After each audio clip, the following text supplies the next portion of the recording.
Hi, for the fourth and final vlog, I would like to be talking about time orientation or chronometrics. I will talk about the different kinds of chronometrics and how you might see it in the corporate world. Now, some of the information is based off of an article I saw in PMI.org.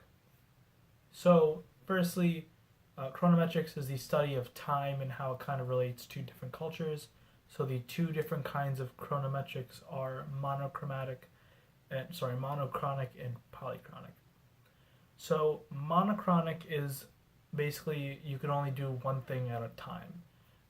You essentially see time as being tangible, it is valuable, and it can be very stressful. So some examples culturally are the United States of America, well, most like American countries and Western Europe, and some other examples of this are, for instance, universities and professors. So most professors will say you need to hand in this assignment at this date, and you need to hand it in like right now.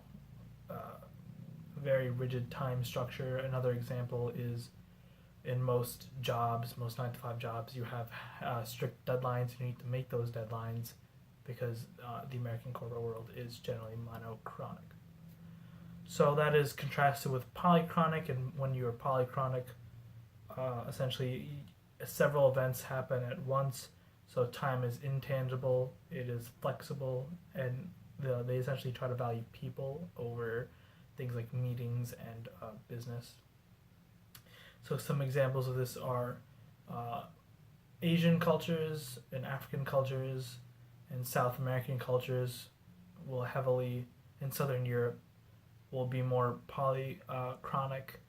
So an example of this would be, for instance, sometimes take an example as a party, for instance. So I'm South Asian American, so my parents are Indian, and something that happens, and the reading also put this in the chart that Indian would be a polychronic culture, is that when you have to go to an event and the event is at 7, most people will arrive at 8 or 8:15, and the idea is that the time is extremely flexible. In fact, it's kind of rude to show up at the exact time or very close to where it starts.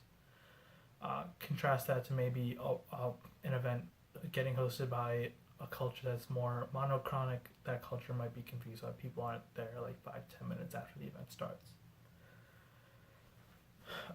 So earlier, as stated, we're going to talk about some conflicts in the workplace that could arise. So a major one that can happen is with monochronic people to polychronic people.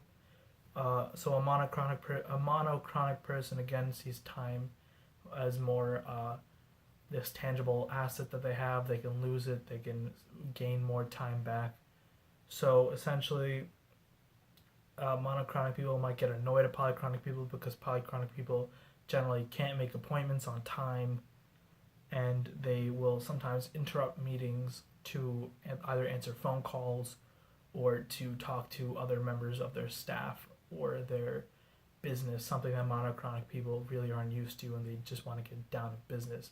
But also, polychronic people also view some things that monochronic people do as annoying.